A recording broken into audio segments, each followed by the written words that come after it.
பிடிச்சி போடுமா உள்ளார, வாய் காது வரைக்கும் நீளுது அப்படிங்கிற மாதிரி போட்டு அந்த நம்ம மயிலோட அம்மாவை தூக்கி உள்ளார போட்டு 2 வெளுத்து வெளுத்துனா தான் சரியாக போகும்னு நினைக்கிறேன் அந்த அம்மாவை. அதுதான் அந்த நடக்க போகுது. அதே போய் கடைசியில் போய் நானே போய் தலையை மாட்டிக்கிட்டேன் அப்படிங்கிற மாதிரி, அவன் வேணாம் வேணாங்க நானும் ரவுடி தான் நானும் ரவுடி தான் உள்ளார போய் மாட்டிக்க போது தான் அந்த அம்மா அப்படின்னு பார்க்க போகிறோம். இன்றைக்கி பார்த்தீங்கன்னா, நம்ம அந்த பையன் இருக்கானே, அவன் பேர் என்ன, நம்ம செந்தில் அவங்க அப்பா விட்டு விளாசிட்டான். என்ன நினச்சிட்டு இருக்கீங்க? நீங்கள் பண்ண வேலை தான் தப்பு. என்ன குதிச்சிங்க. ராஜியை கல்யாணம் முடிச்சுட்டு வந்தாங்க. கதிர் என்ன தாண்டினீங்க. நான் கல்யாணம் முடிச்சு என்ன தாண்டினீங்க. நான் முடிச்சு வச்சு தான் நல்லா இருந்திருப்பீங்க நீங்கள்ல. இப்போ நீங்கள் முடிச்சு வச்சு என்ன கிழிச்சிங்க நீங்கள்? அவங்க யார் என்ன வாயை திறந்தால் பொய் சொல்கிறாங்க, இதெல்லாம் விசாரிக்கவும் இல்லை அப்படின்னு உடனே மீனாவும் கோமதி வந்துட்டு, என்னடா குத்தி காமிச்சு பேசிகிட்டு இருக்க அப்படிங்கிறாங்க. என்னத்தை குத்தி காமிச்சு பேசுகிறேன், உண்மையை தானே சொல்கிறேன் அப்படின்னு அவன் சொல்லும்போது இவர் முகம் வெளுத்து போயிடுறார். அவரால் பதிலே சொல்ல முடியல அப்படிங்கிறது தான். மீனா சொல்கிறாங்க, இங்கே இருந்தால் தாங்காது, நான் போகலாம் அப்படின்னு. நான் வரல, நான் இங்கே தான் இருப்பேன். இந்த பிரச்சனை இவ்வளோ இருக்கும்போது, அந்த பிரச்சனை இருக்கும்போது இங்கே தான் இருப்பேன் அப்படின்னு அந்த அம்மா சொல்லுது. இந்த குத்துக்கிட்டு குத்தி குத்தி காமிக்கிறதால நீ போயிடலாம்டா அப்படின்னு சொல்லிடுறாங்க. அவங்க போயிடுறாங்க. அங்கே போயிட்டு அந்த பொண்ணுட்டு கேட்குறாங்க, என்னம்மா என்ன நடந்துச்சு அப்படின்னு சொல்லி அந்த மீனா கேட்குறாங்க. ஏன் எதுக்கு இப்படி பேசுகிறீங்க நீங்கள்? அவர் பாவம், அவரே கில்ட்டி கான்ஷியஸ் தான் சரியாக போச்சா? தப்பு தானே பண்ணார் அவர். அதை கேட்குறது என்ன தப்பு அப்படின்னா, தயவு செஞ்சு பேசாதீங்க. இப்போ என்னால் பேசி அவங்களே பிரச்சனை இருக்காங்க, அந்த பிரச்சனையை தூண்டி விடாதீங்க அப்படின்னு சொல்கிறாங்க அவங்க. இங்கே பார்த்தீங்கன்னா மயில் அழுதுட்டு உட்காந்தாக்க மயில்கிட்ட வந்து அந்த அம்மா பேசுது. அந்த அம்மா வந்துட்டு, நான் பலவை பிண்டி உன்னைய அப்படின்னு சொல்லும்போது, என்ன பண்ணிவிட்டோம் அப்படின்னாக்க, என்னத்தை பண்ணீங்க நீங்கள் அப்படின்னு அந்த சின்ன பிள்ளை கேட்குது. பொய் மட்டும் தான் சொன்னீங்க, இருக்கிற பொய்யெல்லாம் சேர்த்து வச்சு மொத்தமாக அப்படி அக்கா வாழை காலக்கையை கெடுத்து விட்டீங்க அப்படின்னாக்க, ஆமாம் அவங்களாம் உண்மையை சொன்னாங்களா? என்னமோ பெரிய குன்னக்குடியிலே பெரிய கடைனாங்க, பெரிய சூப்பர் மார்க்கெட் நினச்சிக்கிட்டு கோடியாக மருந்து பார்த்தா, அங்கே போய் அவங்க அப்பா வீட்டுக்கு வேலைக்கு போனப்போ தெரியுது அது சும்மா ஒரு பொட்டி கடை சைஸு அப்படின்னு தெரியுது அப்படின்னு அதை பற்றியும் கேவலமாக பேசுதான். பொட்டிக்கடையில் ஏன் அவன் புருஷனும் அவன் மகனும் வேலை பார்த்தாங்க, அந்த பொட்டிக்கடையில் ஏன் திருடிட்டு வந்தீங்க அப்படின்னு நம்ம கேட்கறதுக்கு எத்தனை நேரம் ஆகி போயிடும்.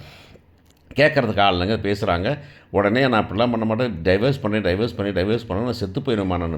நீ என்னடே செத்து போகிறது, நீ என்ன இப்போ எதுக்குடி சாகணும் நீ, நான் வைக்கிறேன்டி, நான் உன்னை கூட அந்த வீட்டில் வாழ வைக்கிறேன். எவன் அந்த வீட்டை விட்டு விரட்டினாங்களோ அவங்கெல்லாம் வாமான்னு கூப்பிட்டு வந்து உன்னை வீட்டில் உட்கார வச்சு கவனிக்கிற மாதிரி நான் பண்ணுறேன்டி, நான் யார் சும்மாவா அப்படின்னு அந்த அம்மா சொல்லுது.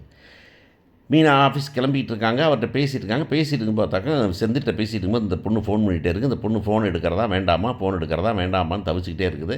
கடைசியில் திரும்ப ஃபோன் பண்ணுது. கடைசியில் ஆஃபீஸ்க்கு ஆட்டோவில் கிளம்பி போகும்போது ஃபோன் பண்ணுது. உடனே இந்த பொண்ணு வேறு வழி இல்லாமல் ஃபோன் எடுத்து கேட்டால், என்ன அக்கா அப்படின்னு கேட்டாக்கா, என்ன சொல்கிறீங்க நீங்கள், எல்லோரும் விரட்டுறாங்க, மாமா வேறு ரிவர்ஸ் பண்ணுறாங்க, நீங்கள்லாம் கம்முன்னு இருக்கிறீங்க அப்படின்னாக்கா, நான் என்ன சொல்கிறது அப்படின்னாக்கா, நீ என்ன சொல்கிறதுனா, என்னை நமக்கு முன்ன பின்ன தெரியாத மாதிரியே பேசுகிறீ மீனா. நம்மளாம் வீட்டில் ஒன்றா தானே அக்கா தங்கச்சியாக இருந்தோம். இப்போ நீ வந்து நான் வந்து வீட்டை விட்டு போகிறது உனக்கும் சந்தோஷங்கிறியா நீ அப்படின்னாக்கா, அதை பற்றி நான் சொல்கிறேன் நிலைமையில் இல்லைக்கா அப்படின்னு சொல்லுது. இல்லை நீ உண்மையை சொல்ல மாட்டேங்கிறீங்க நீங்கள் அப்படின்னு அந்த பொண்ணு ஃபோனை கட் பண்ணிடுது. அந்த பொண்ணு வந்து போய் உட்காந்துருக்குதுன்னு பார்க்குறோம். செந்தில் கடைக்கு நாங்கள் போகலாம் அப்படிங்கிறான். கடைக்கு போகலாமா அப்படின்னு, இருக்கட்டும்டா அப்படிங்கிறது அரசி சொல்கிறாங்க. வேணாம் போக வேண்டான்னு. இல்லை நான் வரேன்ப்பா, நான் எல்லாம் கடைக்கு என்ன பண்ணுறது அப்படின்னு அவன் சொல்கிறது ரொம்ப நல்லா இருக்குது. சரவணன் இந்த பிரச்சனைக்காக தலைமுடிகிற முடியுமா அப்படின்னு சொல்கிறது ரொம்ப நல்லா இருக்குது. இந்த மகாநதியில் வந்துட்டு அவ்வளோ பெரிய பிஸ்னஸ் எடுத்துக்கிட்டு அங்கே போகாமே ஓடிக்கிட்டு இருந்த விஜயை விட இந்த பையன் வந்துட்டு வாழ்க்கையில் இதெல்லாம் நடந்துகிட்டு இருக்கான். அதெல்லாம் வரும்போது நம்ம பிஸ்னஸ் பார்க்க முடியும், நம்ம கடைக்கு நம்ம வாட்டில் போவோம் அப்படின்னு அவன் கிளம்புறான். அந்த அம்மா வந்துட்டு, ஏங்க உள்ளார வாங்க, எதுக்குங்க அவனை கூப்பிட்டு போகிறீங்க, 4 பேர் பார்த்தா பேச மாட்டாங்க அப்படின்னாக்கா, வீட்டுக்குள்ளே உட்காந்த மட்டும் பேசாமல் வந்துடுவாங்களா, எல்லாத்தையும் கேள்வி கேட்க போகிறாங்க, ஒன்றும் பிரச்சனை இல்லை அப்படின்னு அவர் கிளம்புறாரு. கிளம்புனாக்க வந்துக்கிட்டு அரசு சொல்கிறாங்க, ஏன்ப்பா அண்ணனை கூட்டி போகிறேன்னா, அண்ணனை விட்டோமா வீட்டிலே உட்கார வைக்க முடியுமா, இப்போ என்னம்மா இது மூலையில் உட்கார வச்சுருக்க முடியுமா, அவனும் வாழ்க்கையை ஃபேஸ் பண்ணணும்ல அப்படின்னு அவன் சரவணன் சொல்கிறான். என்னவா கேட்டுவிடுவாங்க, என்ன கேட்பாங்க, என் வாழ்க்கை நான் வாழ்கிறேன், என்ன இது வரைக்கும் போகாத மானம் போயிடுது போது, நம்ம புதுசாக தாண்ட போகுது. ஆனால் ஒன்று தான் உங்களுக்கு சொல்கிறேன் எல்லாத்துக்கும், நான் டைவர்ஸ் நோட்ஸ் அனுப்ப போகிறேன் அப்படின்னாக்கா, இல்லை வேண்டாம் பேசி பேசியெல்லாம் தீர்க்க முடியாது, டைவர்ஸ் நோட்டீஸ் அனுப்ப போகிறேன் அப்படிங்கிறாங்க. அதெல்லாம் வேண்டாம் அப்படின்னு சொல்கிறாங்க. சரின்னு கடைக்கு போகிறான். கடையில் போயிட்டு கடையிலேருந்து அப்போ அந்த டெலிவரி போயிட்டு ரொம்ப நேரம் வரல. உடனே ஃபோன் பண்ணுறாரு இவர், எங்கடா இருக்கேன், இந்த வந்துடுறப்பான்னு போயிட்டு வரான். எங்கடா போயிட்டு வந்து டெலிவரி போகிறேன்னு பயமாக இருக்குதுல்ல அப்படின்னு. ஒன்றும் இல்லைப்பா, வக்கீல் நோட்டீஸ் அனுப்பிட்டேப்பா அப்படிங்கிறேன். என்ன வக்கீல் நோட்டீஸ் அனுப்பிட்டியா, என்ன என்கிட்ட சொல்லவே இல்லைண்ணா. இல்லைப்பா, நீங்கள் சொன்னால் பாவம், பொம்பளை பாவம், பொன் பாவம் அப்படி இப்படின்னு பொய் சொல்லுவீங்க நீங்கள், என்னமா சொல்லுவீங்க நீங்கள், அது ஆகிறது இல்லைப்பா, அதனால் நானே அனுப்பிட்டேன். நீங்கள் இப்போ நீங்கள் அனுப்புனீங்க அப்படின்னு யாரும் சொல்ல வேண்டியதில்லை. நீங்கள் கேட்டாக்க வந்து மகன் அனுப்பிட்டான், அவனுக்கு வாழ பிடிக்கல, நீங்கள் சொல்லிடுங்கப்பா அப்படின்னா. அங்கே வீட்டில் எல்லாம் இருக்கிறாங்க. வீட்டில் இருக்கும்போது வந்துட்டு ஒரு ஆள் வரார், போஸ்ட் ஆஃபீஸ்லேருந்து வராரு, கொரியர் ஆஃபீஸ்லேருந்து வராரு. வந்து "ஏம்மா இது லெட்டர் வந்திருக்குமா, யாரும்மா அம்மா தங்க மயில்?" அப்படின்னா, "நான் தான், உனக்கு தாம்மா வந்திருக்குது." அப்படின்னா, "என்ன வந்துட்டு?" "வக்கீல் ஆஃபீஸ்லேருந்து." "வக்கீல் ஆஃபீஸ்லேருந்தா? வக்கீல் ஆஃபீஸ் கோர்ட்லேருந்து எதுக்கு வருது எனக்கு?" அப்படின்னு திறந்து பார்த்துட்டு, ஆஹா அப்படின்னு, "ஏம்மா என் வீட்டுக்காரர் வக்கீல் நோட்டீஸ் அனுப்பிட்டாருமா." அப்படின்னு அந்த பிள்ளை புலம்புது. "வக்கீல் நோட்டீஸ் அனுப்பிட்டாரா? யார்?" "டிவோர்ஸ் கேட்குறாருமா." டிவோர்ஸ் கேட்டு அவன் பண்ணார். "டிவோர்ஸ் கேட்டால் விட்டுருவேனா நான்?"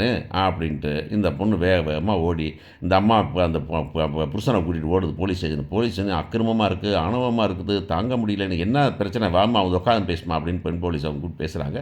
பேசுனாக்க இப்படி பாருங்கள், பொண்ணை கல்யாணம் முடித்தேன், திடீர்னு டைவர்ஸ் நோட்டீஸ் அனுப்புகிறாங்க. கேட்டாக்க வந்துட்டு என்ன விஷயம்னா, "என்ன எதுக்காக வந்து சண்டையா?" "இல்லை, அவங்க வந்துட்டு அது வேணும் இது வேணும்னு கேட்டாங்க, அந்த நகை வேணும், நான் ஏற்கனவே 80 பவுன் நகை போட்டேன், நகை போட்டு வந்துட்டு அவங்க வந்து அப்படி பேசுனாங்க இப்படி பேசுனாங்க, அதனால் அனுப்பியிருக்காங்க." அப்படின்னு சொன்ன உடனே, "சரி கம்ப்ளைண்ட் எழுதி கொடுமா." அப்படின்னு கம்ப்ளைண்ட் எழுதி வாங்கிக்கிறாங்க. வாங்கிட்டு போய் அந்த வீட்டுக்கு போகிறாங்க. வீட்டில் போய் நண்டு நசுக்கு குண்டு குசுக்குன்னு எல்லாத்தையும் அரசி வரைக்கும் இழுத்துடுறாங்க. அதெல்லாம் வந்து வழக்கமாக அது பண்ண மாட்டாங்க. அரசி வரைக்கும் எல்லாத்தையும் இழுத்துடுறாங்க. எல்லாத்துக்கு பேரும் இந்த பொண்ணு எழுதியிருக்குது, எல்லாரும் சேர்ந்து மகளை கொடுமைப்படுத்தினாங்க, அதனால் வந்துக்கிட்டு கேளுங்க அப்படின்னு சொல்லிட்டு கூட்டு வராங்க. இவர் கடையில் இருக்கார். கடையில் போய் அவரையும் வண்டியில் ஏற்றிட்டு போயிடுறாங்க.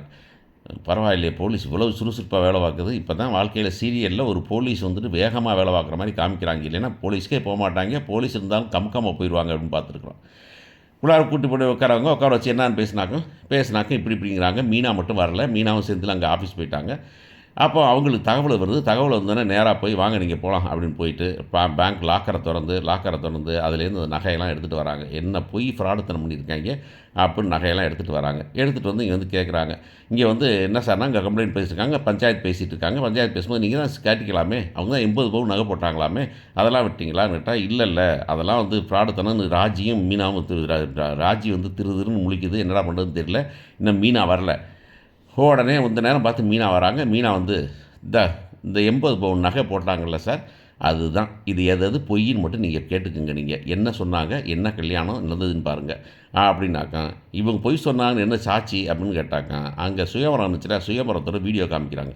இந்த பாருங்கள் வீடியோவில் இந்த பொண்ணு எம்ஏ படிச்சுன்னு சொன்னாங்க, எம்ஏ சர்டிஃபிகேட் கிடையாது, பெயர் சொன்னாங்க. ஓகே, இந்த ஃப்ராடுத்தனம் தாண்டி இந்த ஃப்ராடுத்தனத்தை மெய்ப்பிக்கிற மாதிரி எல்லாம் பண்ணிக்கிட்டு இருந்தாங்க. இந்த 80 நகை போட்டாங்க. 80 நகையில் 8 பவுன் தான் சார் நகை, மீதியெல்லாம் கவரிங் இருந்தாங்க. அப்படியே லாக்கரில் வச்சு உங்கள் பேர்லேருந்து கொண்டு வரனாக்க, அது நான் நகை போடவே இல்லை, நான் போடவே இல்லை அப்படின்னு சொல்லுது. என்ன நீங்கள் போடவே இல்லை, இந்த கடையை எந்த கடையில் வாங்கினீங்கன்னு காமிக்கட்டுமா அப்படின்னு கடையில் பில்லையும் காமிக்கிறாங்க. 72 பவுன் கவரிங் நகை இந்த பில்லை காமிக்கிறாங்க. காமிச்சோன்னே, ஏம்மா நீ ஃப்ராடுத்தனம் பண்ணிவிட்டு அடுத்த குடும்பத்து மேலே ஃப்ராடுத்தனம் பண்ணுறியா, போம்மா நீ ஃப்ராடுத்தனம் பண்ணி, ஏங்க நீங்கள் ஒரு கம்ப்ளைண்ட் எழுதி கொடுங்க, நாங்கள் உள்ளார போடுறோம் அப்படின்னு உள்ளார போய் ஜெயிலுக்குள்ளே செல்லுக்குள்ளே போடுங்கனாக்கா, இல்லை சார், இல்லை மேடம், வேண்டாம், போலீஸ் ஸ்டேஷன் பிரச்சனைலாம் வேண்டாம், நாங்கள் செலுத்திக்கிறோம், நாங்கள் இப்போ லீகலாக வந்துட்டு வக்கீல் நோட்டீஸ் அனுப்பியிருக்கோம், அவங்க பதில் சொல்லட்டும், நாங்கள் வந்து விவாகரத்து வாங்கிக்கிறோம்னு சரவணன் சொல்ல போகிறோம். பார்ப்போம் எப்படி